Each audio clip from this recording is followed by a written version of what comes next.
بطبيعة الحال يعني تحقيق ثلاث نتائج إيجابية، يعني 9 نقاط في المرحلة الأولى مهم جدا، لأنه كل منتخب عنده الأهداف تاعو من المرحلة الأولى. الأهداف تاعنا من المرحلة الأولى هي أننا طورنا من الأداء تاعنا، كسبنا شخصية وكسبنا ثقة. اللاعبين تاعنا جميعا خداو تنافسية، وبالتالي مرينا للدور الثاني، دور الربع، وحنا تنحظى بتقدير كبير من جميع المتابعين. ولكن هذا تاريخ، يعني مرحلة مضات، الأمام هو المهم. عندنا مباراة قوية ضد المنتخب العراقي، كان عندنا اجتماع يوم أمس مع اللاعبين، والجميع يعني تعترف ويشهد بأنه الخصم الوحيد اللي ممكن يكون أمامنا في المباريات المقبلة هو نفوسنا.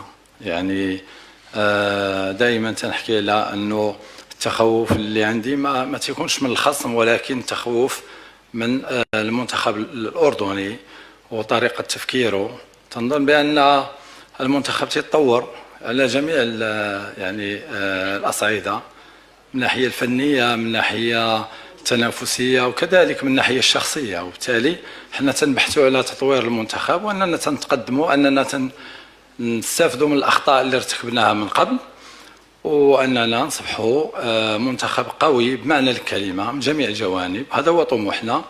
ومباراة تاع الربع فهي غتكون يعني تجربة باش نديروا التقييم لنفوسنا، واصبحنا منتخب قادر على أنه رغم أنه يفوز يحافظ على نفس العقلية ونفس الجدية ونفس الشخصية اللي ظهر بها من قبل. مباراة خروج المغلوب عندها طقوسها خاصة، اللاعبين واعيين بالمسؤولية عليهم، وعندهم طموح كبير على أنهم يستمروا في هذه المنافسة، ونتمنى لهم التوفيق إن شاء الله.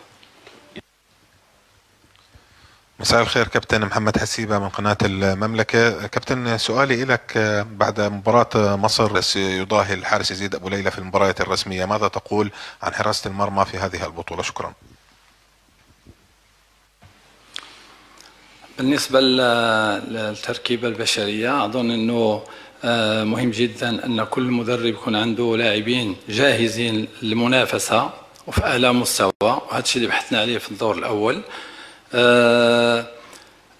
تقييم تاعي اللاعبين تختلف بشكل